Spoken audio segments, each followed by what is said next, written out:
ربی شرح لی صدری ویسر لی امری واحلل عقدۃ من لسانی یفقہوا قولی واجعل لی وزیرا من اہلی ربی یسر ولا تعسر وتمم بالخیر وبک نستعین آمین یا الہی آمین۔ السلام علیکم ورحمۃ اللہ وبرکاتہ۔ اب دیکھیے اس میں یہ تھا کہ وہ جو اب آپ سے جب کوئی یہ بات کرے گا کہ سورۃ بقرہ میں اس طرح سے اللہ سبحانہ تعالیٰ نے خود کہا ہے کہ انہوں نے فرشتے ہاروت و ماروت کو بھیجا تھا آزمائش کے لیے، تو وہ بھی تو جادو سکھاتے تھے، اور وہ کیوں سکھاتے تھے؟ تو آپ یہ آیت پیش کر سکتے ہیں کہ وہ جادو، وہ پہلے نمبر ایک وہ منع کرتے تھے کہ ہم سے جادو نہ سیکھو، ہم تمہارے لیے فتنہ ہے۔ فتنہ کیا ہوتا ہے؟ فتنہ کی ڈیفینیشن یہ ہے کہ کسی کا ایمان چلا جانا، کوئی ایسا کام سیکھنا جس سے اس کا ایمان چلا جائے۔ تو وہ کہتے تھے کہ ہم تمہارے لیے فتنہ ہے، تم نہ سیکھو، لیکن وہ جب مجبور کرتے تھے تو وہ ان کو سکھا دیتے تھے۔ لیکن آپ یہ دیکھیں اس کے بعد اللہ سبحانہ تعالیٰ کیا کہتے ہیں کہ وہ ان کو کوئی نقصان نہیں پہنچا سکتے تھے اللہ کے اذن سے۔ اللہ کے اذن کے بغیر کسی کو کوئی نقصان نہیں پہنچ سکتا، جس میں وہ کہتے ہیں وَمَا هُمْ بِضَارِّينَ بِهِ مِنْ أَحَدٍ إِلَّا بِإِذْنِ اللَّهِ۔ تو وہ جو جادو سیکھتے تھے نا ان کا، اب دیکھیں اس لیول پہ آپ لے کہ اب وہ فرشتوں کے پاس آ رہے ہیں، وہ تو یہ سمجھ کے آ رہے ہیں نا کہ کوئی بزرگ ہیں ہمیں بھی سکھا دیں گے تاکہ ہم جادو کریں، کیونکہ ان میں جادو اتنا عام تھا۔ اب وہ ان کو کہہ رہے ہیں کہ دیکھو یہ جادو فتنہ ہے، یہ بالکل غلط ہے، حرام ہے، مت سیکھو، لیکن وہ ان کو کہتے تھے ہمیں سکھاؤ، تو وہ ان کو سکھا دیتے تھے۔ اب وہاں تک تو ہو گیا۔ اب جب جنہوں نے سیکھا ان کے لیے تو امتحان تھا، وہ تو کفر کے درجے پہ چلے گئے نا، لیکن وہ جو سیکھتے تھے کیا سیکھتے تھے کہ میاں بیوی میں جدائی ڈال دیں۔ اب وہ جو میاں بیوی میں جدائی کا جادو سیکھتے تھے، اس سے میاں بیوی میں جدائی اس جادو سے نہیں ہوتی تھی، کیونکہ اللہ کے حکم کے علاوہ نہیں ہو سکتی تھی۔ یہ صرف ان کا امتحان تھا۔ اچھا، اب دوسرا نقطہ یہاں دیکھیں، لیکن وہ لوگ جو جادو کرتے تھے، اس سے نقصان ہوتا تھا، کیونکہ جادو جو ہے یہ برحق ہے۔ اس آیت میں یہی اللہ سبحانہ تعالیٰ نے بتایا کہ جادو برحق ہے اور اس کے اثرات پڑتے ہیں لوگوں پہ اور دیکھیں سب سے بڑی بات ہے کہ ہم امت مسلمہ جو ہے الحمدللہ ثم الحمدللہ، نبی صلی اللہ علیہ وسلم نے ہر فیلڈ میں ہماری اچھے سے رہنمائی کر دی ہے۔ اگر کوئی مسلمان نمبر 1 وہ مومن ہے، نمبر 2 وہ صبح شام کے اذکار پڑھتا ہے۔ آپ کو پتہ ہے نبی صلی اللہ علیہ وسلم نے بتایا کہ جب ہم بستر پہ سونے جاتے ہیں ہمیں آیت الکرسی پڑھنی ہے، ہمیں چاروں کل پڑھنی ہے، سورۃ بقرہ کی آخری آیات امن الرسول والی، وہ اگر آپ پڑھتے ہو آپ کے ارد گرد پوری شیلڈ آ جاتی ہے، آپ کو کوئی نقصان نہیں ہو سکتا۔ آپ صبح اٹھتے ہیں، سب سے پہلے آپ صبح اٹھنے کی دعا پڑھتے ہیں، اس کے بعد آپ صبح کے اذکار پڑھتے ہیں، بسم اللہ الذی لا یضر مع اسمہ شیء فی الارض ولا فی السماء وهو السمیع العلیم۔ دیکھیں اس سے اچھی کیا دعا ہو سکتی ہے کہ اے اللہ جتنی شر ہیں اس دنیا میں، زمین سے آسمان تک، مجھے کوئی نقصان نہیں پہنچا سکتا تیرے نام سے، کیونکہ میں تیری حفاظت میں ہوں۔ اس کے علاوہ اتنی دعائیں ہیں جو ہم صبح شام کی دعاؤں میں پڑھتے ہیں۔ دیکھیے اگر آپ کو، زیادہ تر لوگوں کو ان کا پتہ ہوگا، آف کورس یہ پتہ ہونا بھی چاہیے، لیکن اگر کسی کو نہیں پتہ آپ گوگل کر لیں، صبح شام کے اذکار دیکھیں، چھوٹے سے اذکار ہے، آپ صبح شام کریں، آپ شیل میں آپ اللہ سبحانہ تعالیٰ آپ کو اپنی حفاظت میں لے لیں، ان پہ جادو کا کوئی اثر نہیں ہوگا۔ یہ میں آپ سے بتا رہی ہوں، غور سے اس بات کو سنیں کہ ان کو جو لوگ اللہ سبحانہ تعالیٰ کی پروٹیکشن میں آ جاتے ہیں، دعائیں پڑھتے ہیں صبح شام کی، اور ان کے اعمال جو ہیں وہ نمازی ہیں اور اچھے کام کرنے والے مومن ہیں، ان کو جادو بھی اثر نہیں کرے گا انشاءاللہ۔ یہ بات صرف ایکچولی جب میں اس کو سٹڈی کر رہی تھی اس آیت کو، تو مجھے اتنا سکون یہ پڑھ کے ملا کہ جب ہم اپنے آپ کو اللہ سبحانہ تعالیٰ کی حفاظت میں لاتے ہیں تو ہم کس طرح سے چیزوں سے بچتے ہیں۔ لیکن اس سے زیادہ دکھ مجھے، اس سے زیادہ غم جو لگا وہ یہ ہوا کہ ہمیں تو چلو آ رہی ہے سمجھ، اور پھر مجھے جو ڈر لگتا ہے کہ دیکھیں نہ صرف جادو، نظر ایک اور چیز ہے۔ اب نظر سے اتنا ڈر لگتا ہے، لیکن پھر بھی جو مومن ہے جس نے اپنے آپ کو محفوظ کر لیا ان آیات سے، اللہ سبحانہ تعالیٰ سے دعائیں کر کے، اس کو ڈرنے کی ضرورت نہیں ہوگی۔ اور آپ اس بات پہ یقین رکھیں کہ آپ کو ڈرنا نہیں ہے، کیونکہ یہ چیزیں پھر وہم ڈالتی ہیں اور پھر وہ بڑی تکلیف دیتی ہیں، لیکن جادو اس پہ ضرور اثر کرے گا جو اس شیلڈ کے اندر نہیں ہے، جس نے اپنے آپ کو سنبھالا ہوا نہیں ہے۔ اب دیکھیے ہم پڑھ رہے ہیں، کس کا قصہ پڑھ رہے ہیں؟ اہل کتاب کا پڑھ رہے ہیں، رائٹ؟ اب کتنی بڑی بات ہے کہ نبی صلی اللہ علیہ وسلم پہ دیکھیں جادو ہوا تھا نا. لبید نام کا اہل کتاب میں سے تھے جو یہودی تھے, اس نے جادو کیا تھا, اور اس کے بارے میں سنت ہم نے جو حدیث پڑھی تھی, تو ان لوگوں پہ جب جادو نبی صلی اللہ علیہ وسلم پہ ہوا تھا تو اللہ سبحانہ تعالیٰ نے ہمیں کیا بتایا نہیں کہ ہم نے کیا کرنا ہے. نبی صلی اللہ علیہ وسلم نے نہیں بتایا ہم نے کیا کرنا ہے. ہم نے یہ کون کون سی آیتیں پڑھنی ہیں, ہم نے آیت الکرسی پڑھنی ہے, ہم نے تینوں کل پڑھنے, ایسے کر کے ہم نے ہاتھ پہ پھونکنے اور پورے جسم کے اوپر ہم نے وہ ہاتھ پھیر لینے. آپ کو یاد ہے نبی صلی اللہ علیہ وسلم کی ایک حدیث میں ہے کہ جب آخری وقت تھا ان کی طبیعت بہت خراب تھی, تو حضرت عائشہ جو ہے وہ پڑھتی تھی, یہ چاروں کل پڑھتی تھی, لیکن وہ ہاتھ نبی صلی اللہ علیہ وسلم کا لے کے اس پہ پھونکتی تھی اور وہ انہی کا ہاتھ پورے جسم پہ پھیرتی تھی, تاکہ وہ وہ کہتی تھی کہ مبارک ہاتھ ہے. تو ہمیں تو ساری گائیڈنس ہے, بلیک اینڈ وائٹ ہے ہمارے پاس قرآن. ایکچولی منانا ہم نے کس کو ہے, ہم نے اپنے رب کو منانا ہے نا. تو پھر آپ کو میں صرف اگر یہ بات کہوں نا کہ خدا کا واسطہ تھوڑی دیر کے لیے چھوڑ دیں ساری چیزوں کو, اپنے مائنڈ کو بالکل کلیئر کر کے دیکھیں ہمارا امام ہمارا قرآن ہے, ہمارا دوست ہمارا قرآن ہے, ہمارا سب کچھ ہمارا قرآن ہے. اس کتاب کو جب تک میں نہیں سمجھ کے پڑھوں گی میں نے چین نہیں لینا. آپ اگر ابھی تک اب دیکھیں 102 ماشاءاللہ 102 آیات ہم کر چکے ہیں. آپ لوگوں کو ہم لوگ کہتے ہیں کہ نیکی کمانے کے لیے کہ اللہ سبحانہ تعالیٰ نبی صلی اللہ علیہ وسلم نے کہا کہ جب حجۃ الوداع پہ انہوں نے کہا کہ میرا پیغام ہے اور میرا پیغام جنہوں نے سنا ہے وہ اگلے لوگوں تک پہنچا دو, تو اسی لیے ہم دعویٰ بھی کرتے ہیں کہ اب ہمارا کوئی نبی نہیں آنا تو ہم لوگوں کا فرض ہے. دیکھیں یہ اب جو ہم ٹی وی پروگرام کریں یہ یوٹیوب میں بھی ہے. اگر آپ کو موقع ملتا ہے, آپ اپنے جو لوگ نہیں گھر سے نکل سکتے, جو قرآن تفسیر نہیں کر سکتے, ورڈ ٹو ورڈ ٹرانسلیشن نہیں باہر نکل کے کر سکتے, آپ ان کو یہ ویڈیو سینڈ کر دیں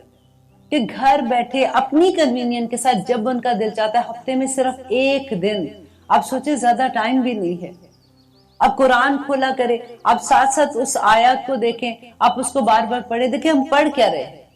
سورۃ بقرہ پڑھ رہے ہیں نا. سورۃ بقرہ کے لیے اللہ سبحانہ تعالیٰ نے کیا کہا تھا کہ یہ ایسی صورت ہے, نبی صلی اللہ علیہ وسلم نے کہا تھا کہ یہ ایسی صورت ہے جو قیامت کے دن ایک بادل کے سائے کی طرح ہمارے سر پہ ہوگی. قیامت کا دن وہ دن جس کے اندر 50,000 سال کا ایک دن ہوگا. اس دن کی گرمی کی وحشت کا وہ عالم ہوگا کہ کہتے پسینہ ہماری کانوں کی لو تک ہوگا. اور اس دن یہ سورت بقرہ اور سورت آل عمران ہمارے سر پہ ایک بادل کے سائے کی طرح ہوں گے. تو پھر کیسے نہ اس کو پڑھے. اب صرف اگر آپ 5 آیات بھی میں ایک ہفتے میں پڑھاتی ہوں تو میں آپ سے یہ ریکویسٹ کروں گی کہ ان 5 کو بار بار پڑھا کرو, اور جو تفسیر ہے ساتھ وہ سنو. آپ کو ایسے یاد ہو جائے گا کہ جیسے آپ ٹپس پہ پورا قرآن آپ کو یاد ہونا شروع ہو جائے گا. الحمدللہ جب میں نے پڑھنا شروع کیا تھا میں کہتی تھی نہیں مجھے سمجھ نہیں آتا, اگر آتا بھی ہے تو تھوڑی دیر کے بعد بھول جاتا. اور ہماری استاذہ جی کہا کرتی تھی کہ بس پڑھتے جاؤ, ایک دن آئے گا آپ کو لوگوں کو لگے گا. تو ہم کہتے تھے یار یہ بڑا ناممکن چیز ہے, ایسے کیسے ہو سکتا ہے. اور آپ بلیو کریں کہ ایک دن واقعی ایسا آیا تھا کہ یوں لگا کہ او مائی گاڈ ہم کو سمجھ آنی شروع ہو گئی ہے, ہم کو چیزیں یاد رہنی شروع ہو گئی ہیں.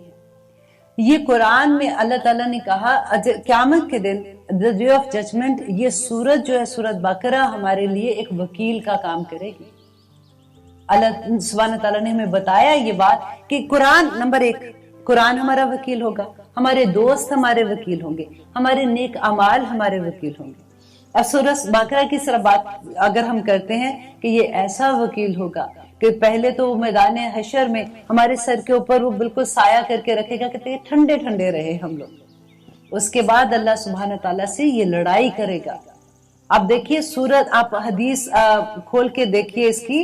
اتنی خوبصورت حدیث ہے اس کے بارے میں کہ یہ واقعی اللہ تعالیٰ ان کو گواہی دے دے, اللہ تعالیٰ ان کو بات کرنے کی صلاحیت دے دے گا. یہ اللہ سبحانہ تعالیٰ سے لڑیں گے ہمارے لیے کہ یا رب العالمین یہ مجھے پڑھتے تھے, یہ اس پہ عمل کرنے والے لوگ تھے, اللہ سبحانہ تعالیٰ ان کی چھوٹی چھوٹی غلطیاں معاف کر دے. آمین ثم آمین. ہمارے دوست ہمارے وکیل ہوں گے. آپ جن دوستوں کے ساتھ رہتے ہیں نا ذرا غور کیا کیجئے, اللہ کرے کہ وہ دوست ایسے ہوں جو جنت میں جانے والے ہوں. اور اگر وہ جنت میں جاتے ہیں تو اگر اب بھی ہمارا حساب کتاب ہو رہا ہے ہم پیچھے ہیں رائٹ, اور اگر اللہ نہ کرے کہ کوئی ایسا ہو کہ اگر کوئی دوزخ میں اور ایک دوست جنت میں چلا گیا, جنت والا دوست اللہ سبحانہ تعالیٰ سے لڑے گا اپنے دوست کے لیے کہ کہ یا رب العالمین ہم تو دنیا میں نیکی کا کام اکٹھا کرتے تھے، یا رب العالمین ہم تو عبادتیں اکٹھی کرتے تھے، ہم تو اتنے اچھے دوست تھے، میرا دوست مجھے یاد آ رہا ہے۔ اللہ سبحانہ تعالیٰ کو ان جنتیوں سے اتنی محبت ہوگی کہ اس کی محبت کی خاطر اللہ سبحانہ تعالیٰ اس کو اجازت دیں گے کہ اپنے دوست کو دوزخ سے نکال کے لے آ۔ کتنی بڑی بات ہے۔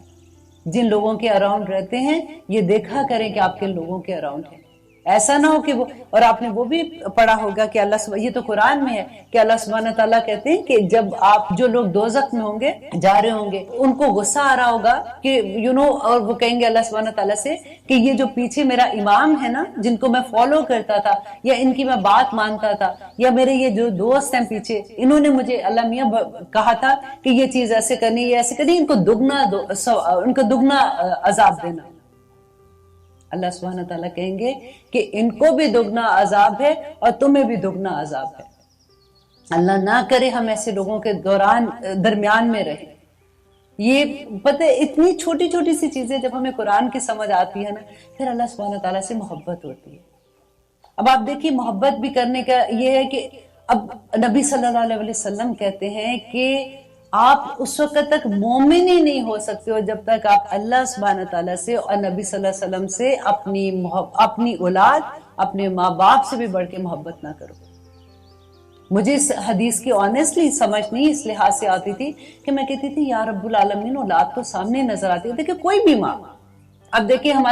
ہم جب سوچتے ہیں تو ہماری اولاد سے محبت کس لیول کی ہوتی ہے، تو ہم اللہ سبحانہ تعالیٰ کی محبت کو جب ہم جج کرنا شروع کرتے ہیں تو ہم ڈر جاتے ہیں اس بات کو لے کے کہ ہم اس لیول پہ تو نہیں ہیں ابھی۔ اللہ سبحانہ تعالیٰ کی جب پہچان ہمیں ہوگی، ان کی پہچان کیسے ہوگی ہمیں؟ جب ہم قرآن کو سمجھیں گے، اللہ سبحانہ تعالیٰ کی محبت کو سمجھیں گے، اللہ سبحانہ تعالیٰ نے پوری کائنات میں جو ہمارے لیے کائنات کو مسخر کر دیا اس کو سمجھیں گے۔ اللہ تعالیٰ اپنی پوری سر سے پاؤں تک اپنے جسم کو دیکھیے، اپنی آنکھ، اپنے ناک، اپنے کان، اپنے ہاتھ، اپنی زبان کو دیکھیے۔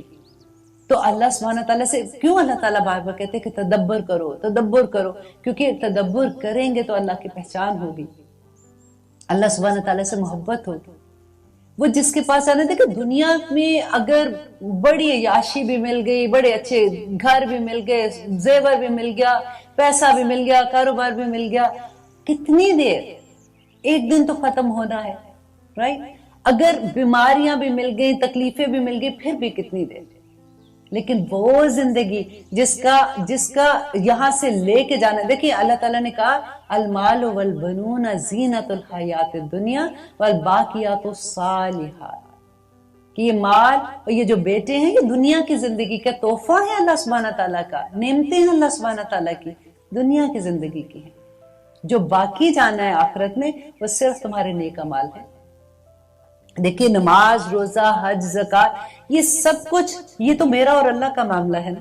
یہ بالکل ایسے ہی ہے جیسے ہم گاڑی چلاتے ہیں اور گاڑی میں ہم گیس ڈلاتے ہیں، پھر ہم نے بھاگنا ہوتا ہے نا۔ نماز، روزہ، حج، زکوٰۃ یہ بالکل گیس ہے ہماری گاڑی کی۔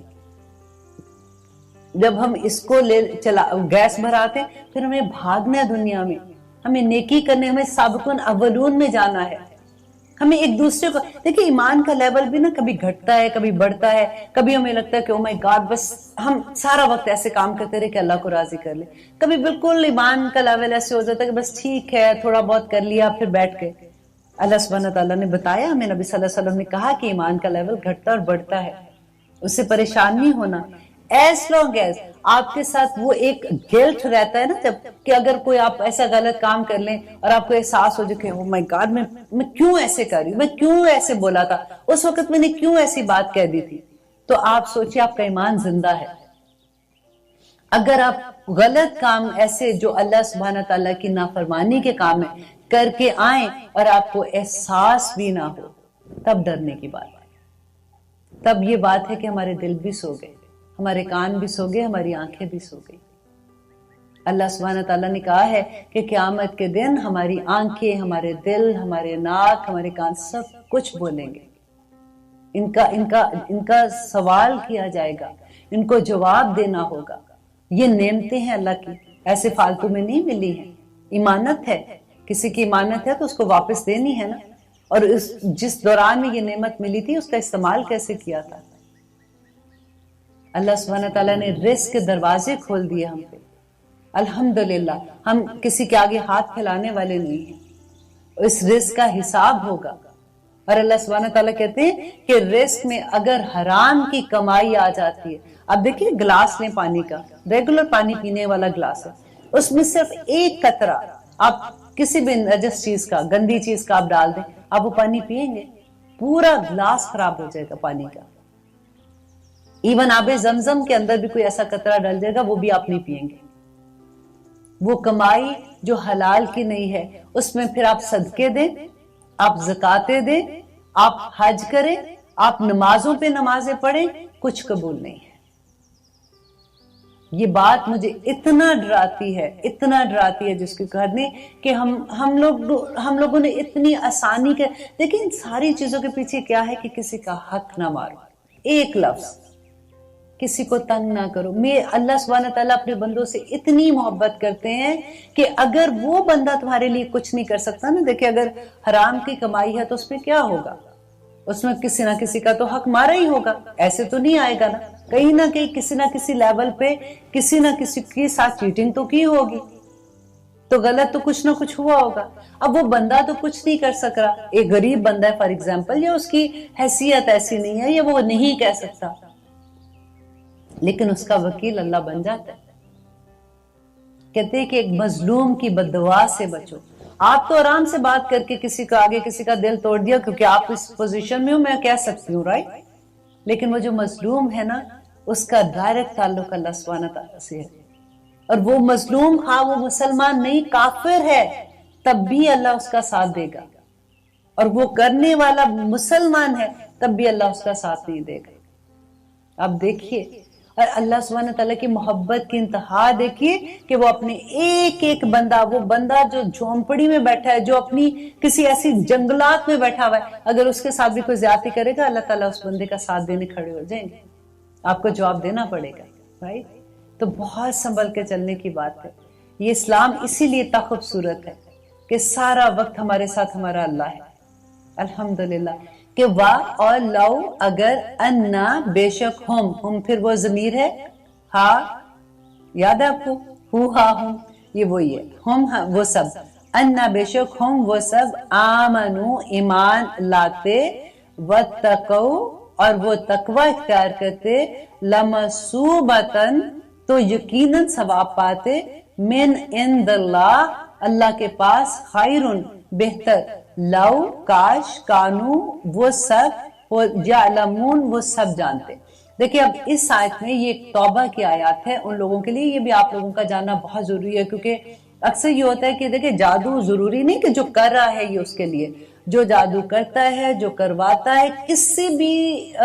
آپ سوچ لیں شکل میں اگر آپ انوالو ہیں اس کے اندر تو وہ کفر کا درجہ ہو جاتا ہے۔ اب وہ اگر کر لیا اور پتہ چلا کہ یہ تو کفر ہے، اب میں کیا کروں؟ تو اللہ سبحانہ تعالیٰ اس میں توبہ کا طریقہ بتا رہے ہیں کہ وَلَوْ أَنَّهُمْ کہ اگر بے شک وہ آمنو ایمان لاتے، تو وہ ایمان لانا اس کے بعد مینس تجدید ایمان کرنا ہے، ان کو دوبارہ سے شہادہ لینا پڑے گا، ان کو دوبارہ سے کلمہ پڑھ کے مسلمان ہونا پڑے گا، آمنو ایمانت وتقو، اور پھر وہ تقوی اختیار کرے، لمثوبۃ من عند اللہ۔ تو دیکھیں پھر اکثر یہ ہوتا ہے ہم لوگوں کو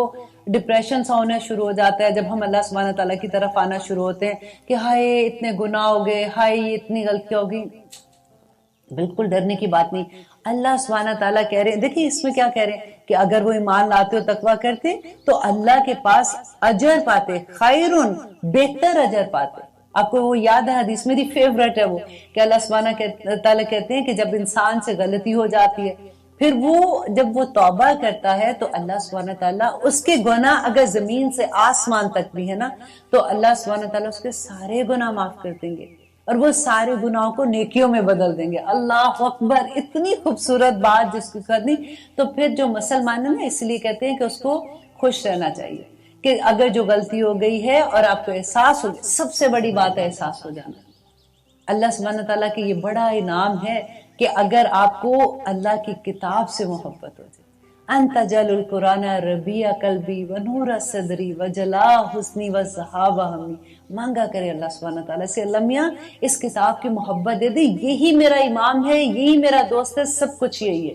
یہی مجھے بچائے گا، یہ مجھے جنت میں، یہ کتاب دنیا کو جنت بنا دے گی، واللہ دنیا کو جنت بنا دے گی۔ اب پڑھ کے تو دیکھیں نا، اب پڑھتے ہیں، پڑھنے کی بات نہیں، سمجھ کے دیکھیں۔ اللہ اکبر۔ تو اللہ سبحانہ تعالیٰ کہہ رہے ہیں کہ وہ جب پھر ایمان لے آئیں، واپس مسلمان تجدید ایمان کرے اور پھر اللہ کا تقوی اختیار کرے، تو یقیناً پائیں گے اللہ کے پاس بہترین اجر، وَلَوْ كَانُوا يَعْلَمُونَ، کاش کہ وہ سمجھتے۔ اتنی دفعہ یہ بات پہلی آیت میں بھی آخری وہی تھا وَلَوْ كَانُوا يَعْلَمُونَ، اور اس میں بھی اللہ تعالیٰ وہی بات کر رہے ہیں۔ اب پھر اگلی جو آیت ہے اس میں اللہ تعالیٰ آداب سکھا رہے ہیں، محفل کے آداب، اور دوسرا یہ ہے کہ اس کے پیچھے جو واقعہ ہے پہلے میں آپ کو وہ سنا دوں کہ یہود مدینہ کیا کرتے تھے، کیونکہ آپ کو یاد ہے میں نے پہلے بھی آپ کو بتایا تھا کہ مدینہ مسجد جو ہے آج کل جتنی بڑی ہے، پہلے زمانے میں پورا مدینہ شہر اتنا ہوتا تھا، تو کتنا بڑا ہوتا ہوگا۔ تو اس وقت کیا ہوتا تھا کہ جب نبی صلی اللہ علیہ وسلم کے پاس وحی آتی تھی اور وہ پھر اس کے بارے میں جب صحابہ کو اس کا سکھا رہے ہوتے تھے، علم دے رہے ہوتے تھے، تو ان کے ساتھ ساتھ مشرکین جو مدینہ کے تھے وہ بھی آ کے بیٹھ جاتے تھے، یہودی بھی جو دوست ووست ہوتے تھے ادھر ادھر سے وہ بھی آ کے بیٹھ جاتے تھے سننے کے لیے۔ اب آپ نے پیچھے بھی پڑھا تھا، یاد ہے کہ وہ جب انہوں نے کہا کہ موسیٰ تم اپنے رب سے کہو کہ ہم تو من و سلوہ کھا کے تنگ آ گئے ہیں، اب ہمیں ترکاری چاہیے، تو اللہ سبحانہ تعالیٰ نے کہا کہ اس شہر میں جاؤ اور خطتن خطتن کہتے ہوئے جانا، تو انہوں نے کیا کہا تھا؟ خنتتن، خطتن کا مطلب تھا استغفر اللہ جیسے، تو انہوں نے کہا خنتتن، گندم گندم، مذاق جیسے بنا لینا، بات کو ٹویسٹ کر دیتے تھے، بات اگر کوئی جیسے آج کل ہم لوگ یہ بھی بات میں جب میں نے پڑھی میں آپ سے شیئر کرنا چاہوں گی کہ کہتے ایک دفعہ حضرت عائشہ بیٹھی ہوئی تھی تو ایک یہودی آئے تو انہوں نے نبی صلی اللہ علیہ وسلم کو دیکھا تو انہوں نے کہا السلام علیکم۔ آپ نے یہ سنا ہے نا، are you familiar with this word؟ السلام علیکم، ہمارے بچے کہتے ہیں نا ایسے، اور ہم اتنے وجہ سے آئے وعلیکم السلام، وہ اپنی طرح سے سٹائلش بننے کے لیے یا بات کو ایسے کرنے کے لیے السلام علیکم نہیں بولتے نا۔ السلام علیکم کا مطلب ہوتا ہے آپ پہ لعنت ہو۔ تو جب ایک اہل کتاب آئے تو انہوں نے جب نبی صلی اللہ علیہ وسلم کو کہا السلام علیکم، تو نبی صلی اللہ علیہ وسلم نے کہا وعلیکم، تو حضرت عائشہ کو بڑا غصہ آیا، انہوں نے کہا کہ لعنت تم پہ، لعنت، غصے میں جیسے بات کرتی ہے، تو حضرت نبی صلی اللہ علیہ وسلم نے کہا کہ تم کیوں غصہ کرتی ہو، تم نے دیکھا کہ میں نے کیا کہا تھا، میں نے ان کو کہہ دیا وعلیکم تم پر بھی۔ تو اس لیے کہ اس میں جو ابھی آگے آداب آئیں گے آپ کو سن کے آپ کو پتہ چلے گا کہ اللہ سبحانہ تعالیٰ کیا کہتے ہیں، تو اس لیے بچوں کو سکھایا کریں کہ پورا لفظ بولیں السلام علیکم۔ اچھا جی، اب یہاں پہ کیا تھا کہ نبی صلی اللہ علیہ وسلم کی محفل میں آ کے بیٹھتے تھے، تو صحابہ کی کیا عادت ہوتی تھی کہ جیسے محفل بڑی ہوتی ہے تو دور سے آواز نہیں آتی، رائنا جیسے لفظ بولتے تھے، ان کا مطلب ہوتا تھا کہ ہماری طرف دیکھیں، ہماری رعایت کریں، ہمیں نہیں سمجھ آئی ہے۔ تو یہودی جو وہاں پہ بیٹھے ہوتے تھے اہل کتاب، وہ اسی لفظ کو رائنا، اب دیکھیں ذرا اس کو بڑا کر کے رائنا کا مطلب ہوتا ہے چرواہا، تو اس طرح سے بولتے تھے اور آپس میں ہنستے تھے۔ اب نبی صلی اللہ علیہ وسلم کو پتہ نہیں سمجھ، مطلب ان کو پتہ چل رہا ہوگا کہ نہیں، واللہ، کیونکہ واللہ عالم، ہمیں نہیں پتہ کیونککہ اس میں اس کا ذکر نہیں ہے۔ اب لیکن اللہ سبحانہ تعالیٰ تو دلوں کے راز جانتا ہے نا، وہ تو سب کو جانتا ہے کہ کون کیا کر رہا ہے۔ اس پہ یہ آیت اتر گئی، انہوں نے کہا یا ایھا الذین آمنو، اے لوگو جو ایمان لائے۔ اب آپ دیکھیں کہہ کون رہا تھا؟ اہل کتاب کہہ رہے تھے، اور اللہ تعالیٰ کن کو کہہ رہے ہیں؟ ایمان والوں کو کہہ رہے ہیں، ان کو تو نہیں کہہ رہے کہ اے یہودی ہو، اہل کتاب ایسے مت کہو، میرے نبی کو تنگ نہیں کرو۔ انہوں اللہ سبحانہ تعالیٰ کہہ رہے ہیں کہ اے لوگو جو ایمان لائے ہو، لا تقولوا رائنا، مت کہو رائنا، لفظ ہی چھوڑ دو، جس لفظ کو کہ ڈبل میننگ ہے اور ان کو غلط طرح سے وہ کریں، اس لفظ کو ہی چھوڑ دو۔ وقولوا انظرنا، اور وقولو، اور تم سب کہو انظرنا، انظرنا کا مطلب ہوتا ہے ہماری طرف دیکھیے، انظرنا واسمعوا، اور پہلی ہی دفعہ غور سے سنو، کیوں بار بار پوچھتے ہو کہ اب یہ بتاؤ وہ بتاؤ، تمہیں ایک ہی دفعہ غور سے سنو۔ وَلِلْكَافِرِينَ، اور کافروں کے لیے عذاب علیم، دردناک عذاب ہے۔ اللہ اکبر۔ اب ہم کریں آیت نمبر 105۔ ماں نہیں یودو چاہتے، الذین، وہ جنہوں نے، کافرو، کفر کیا، بن اہل الکتاب، اہل کتاب میں سے، ولا، اور نہ، المشرکین، مشرکین میں سے، ان کے، ینزل، کہ نازل کی جائے، علیکم، تم پر،